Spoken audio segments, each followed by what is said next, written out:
Buen día, República Oriental del Uruguay. Espero que te encuentres muy bien en este día miércoles, ya 13 de septiembre del año 2023, comenzando un nuevo capítulo de este programa que tiene como nombre Una Pregunta, en donde estamos por CX30 Radio Nacional, 11:30 AM por aire, radionacional.com.uy por internet. Tenés la 30 también como aplicación para llevar directamente a tu celular. Estamos en Facebook, en donde estamos, el mismo nombre. El nombre de nuestro dominio es exactamente el mismo del programa. Estamos en X, es arroba en donde estamos, en Instagram, en donde estamos Uru, y nuestro canal YouTube, Mira en donde estamos. Ahí tenés 4 años de actividad periodística desarrollada en este programa a través de esta radio y desde Libertas, nuestra fundación, nuestra asociación civil sin fines de lucro en pos de la defensa de la democracia, la república y el Estado de Derecho para nuestro país, vale decir la República Oriental del Uruguay, y para el mundo, y por supuesto para toda nuestra querida Sudamérica y Latinoamérica, que está bastante complicada, bastante mal, con estas premisas, con los principios de las libertades configurados en Occidente, desde todo ese proceso complejo de las llamadas revoluciones en la edad de la modernidad, siglos XVIII, siglos XIX, y lo que transitó el siglo XX con sus conflictos, con sus dos grandes guerras mundiales, con su periodo de Guerra Fría, con su posterior periodo histórico de Guerra Fría que hoy está complicando las cosas a nivel geopolítico, tema que trataremos mañana con el coronel especialista en estos temas, Roberto Velasco, en ese sector del programa que hemos intitulado Occidente en Jaque. Y vaya que está en jaque Occidente.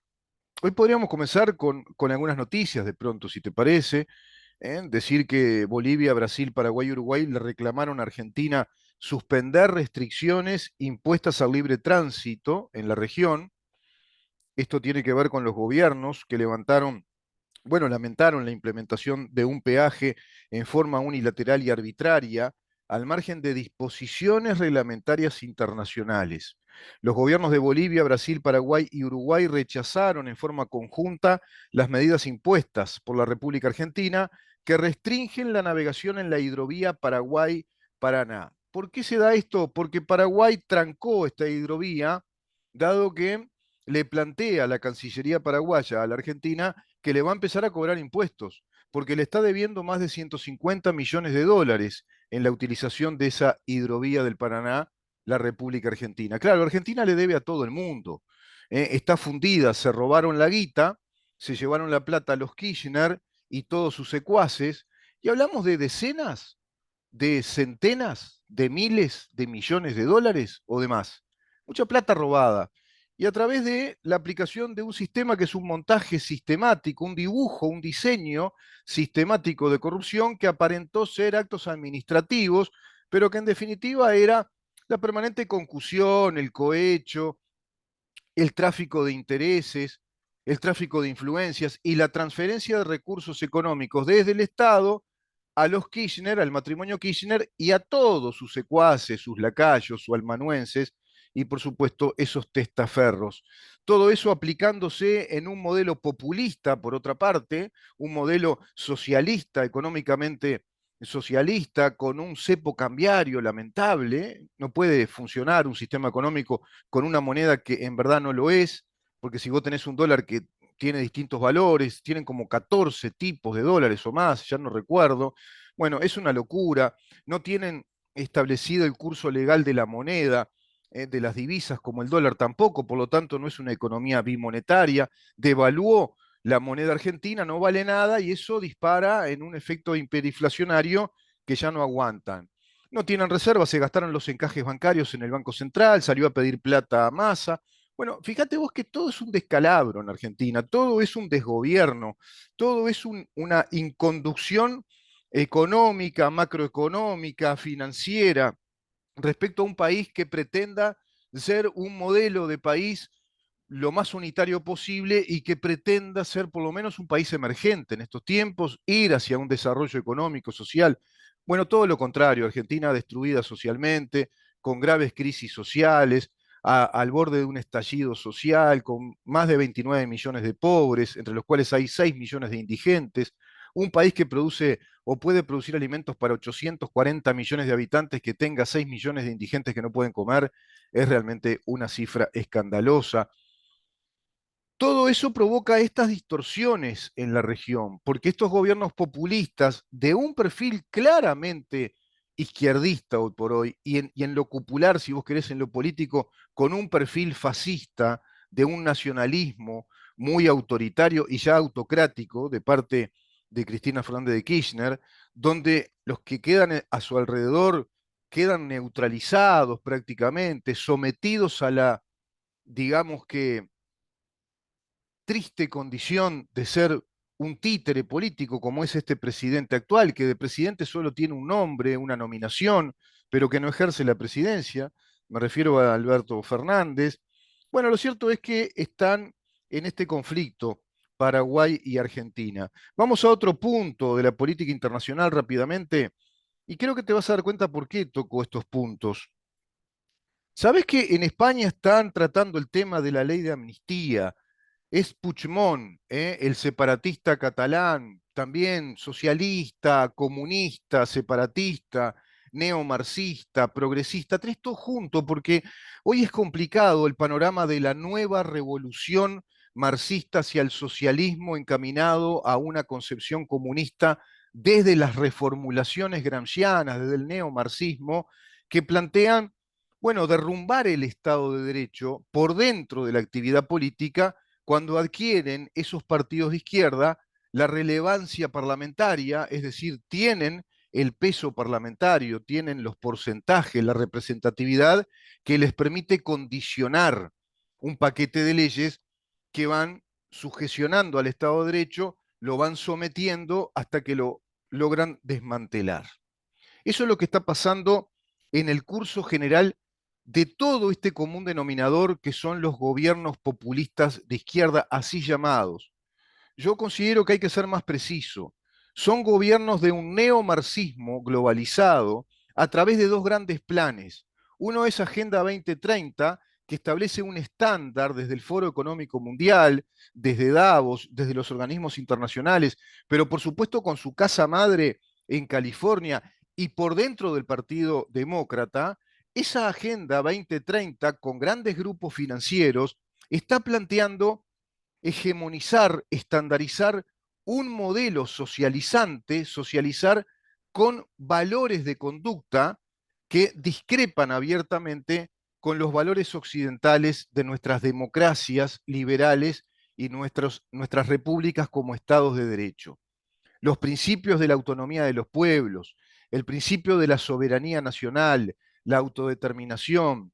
los principios como la separación de los poderes, equilibrio de los mismos, principio de institucionalidad,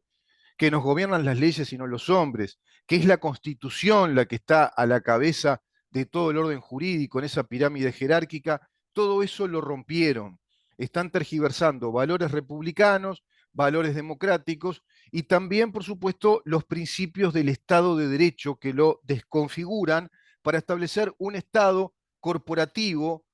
cuyo monopolio de poder es el poder corporativo con una ideología instalada como un establishment hacia el uso de las bases sociales. No así para el poder que está enquistado en esa corporación poderosa que sigue negociando con grandes capitalistas, con grandes empresas, financiando a esos gobiernos para llevar adelante estos planes, estos diseños de gobiernos populares que estandarizan hacia abajo, controlando la vida de los pueblos y sometiéndolos a principios, entre comillas, morales que son divergentes, que son antagónicos respecto a los principios morales de Occidente, que provienen de la tradición judeo-heleno-cristiana, los principios de la familia, principios de cómo el individuo es el que debe ser contemplado por el Estado, porque nosotros desde la concepción ya y posteriormente al nacimiento somos una personita con la potencialidad de crecer de acuerdo a nuestras características propias, particulares, y ya de hecho concebía Occidente desde el punto de vista antropológico, desde el punto de vista de la filosofía epistémica, científica, la filosofía del pensamiento político, económico, social, antropológico, etcétera, desde la psicología, desde la psiquiatría y desde la filosofía jurídica, por supuesto, concebía que la naturaleza humana es esencialmente individual y es inherentemente libre en su potencialidad, libre de desarrollarse, libre de emprender su propio camino, de tener sus talentos, de tener sus virtudes, pero también sus vicios, sus defectos, defectos que deberá corregir, deberá hacerse responsable. De ahí el doble as de derechos y obligaciones en una estructura armónica de un orden jurídico que contempla esas naturales libertades. El ser humano necesita la libertad del pensamiento. El ser humano es precisamente eso. Somos pensamiento, somos desarrollo del intelecto, somos también los que necesitamos las relaciones sociales. Tenemos que tener libertad de expresión, libertad de asociación, libertad de prensa. Todo eso contempló la democracia. Eso contempló la democracia occidental en su más pura y original versión, dada en aquella gran carta declaratoria de Filadelfia, como también en las de Massachusetts, en la de Chicago, y en tantas cartas que manifestaban esa independencia, esa libertad respecto a la corona británica, que a su vez venía con las mismas ideas, trabajadas ya desde la monarquía parlamentaria, desde aquella carta, la Magna Libertatis de 1251, si no me equivoco, y tenés antes cartas claves en todo este tema. Todo ese proceso es desvirtuado,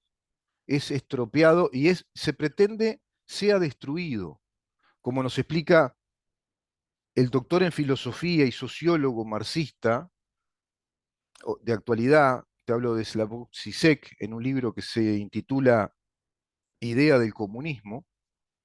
y plantea con total claridad lo que no es novedad, pero es interesante ver cómo hace un planteo muy sincero Slavoj Zizek, apoyándose en otros autores muy contemporáneos de la teoría marxista-leninista, del marxismo crítico o del criticismo marxista, es decir, todas esas nuevas corrientes del marxismo revisándose a sí mismo como teoría viable, como teoría que ellos suponen sigue siendo científica para aplicarla en el diseño de una sociedad. ¿Y cuál es? Bueno, la principal idea del marxismo es que es revolucionario, es una idea encerrada sobre sí misma, es tautológica y es totalista, y lo que pretende no es reformar o mejorar el modelo económico, político, social que la precede, sino que lo que pretende, lo que está en su vocación ideológica, lo que está en su razón de ser, es tirar abajo todo lo anterior, es hacer un holocausto de todo eso, es destruir el modelo de la democracia burguesa parlamentaria, debe ser destruida, dice el marxismo, para instalar una nueva sociedad, un hombre nuevo, una nueva humanidad que a partir de cero comenzará a construir con un gran esfuerzo, te dicen ellos, que es toda una aventura, un gran salto al vacío, prácticamente una apuesta a pleno de una utopía que es la capacidad imaginativa para reformular el mundo, para recrear el mundo en el que vivimos. Fíjate vos a qué nivel de disparate puede llegar el pensamiento elusivo, elucubrador que tiene también la naturaleza humana. Pero esa idea campeó libremente dentro del mundo occidental, y no desde ahora, desde hace mucho tiempo, al extremo que llega a darse una revolución como la soviética que va a construir un gran imperio, un imperio expansionista que va a generar, bueno, profundas distorsiones en Occidente. Yo tengo acá un libro muy interesante escrito y publicado por los coroneles Roberto Velasco y el coronel y licenciado Alfredo Bravo, que se llama Camino al 73, la soberanía amenazada. Es un estudio, yo te diría, rigoroso, minucioso de detalles, donde te da con clara prosa, una prosa muy amena, muy ágil, te da una cronología muy clara de hechos que fueron determinantes para entender de qué se trata todo esto que yo estoy ahora repasando a grosso modo, en qué consiste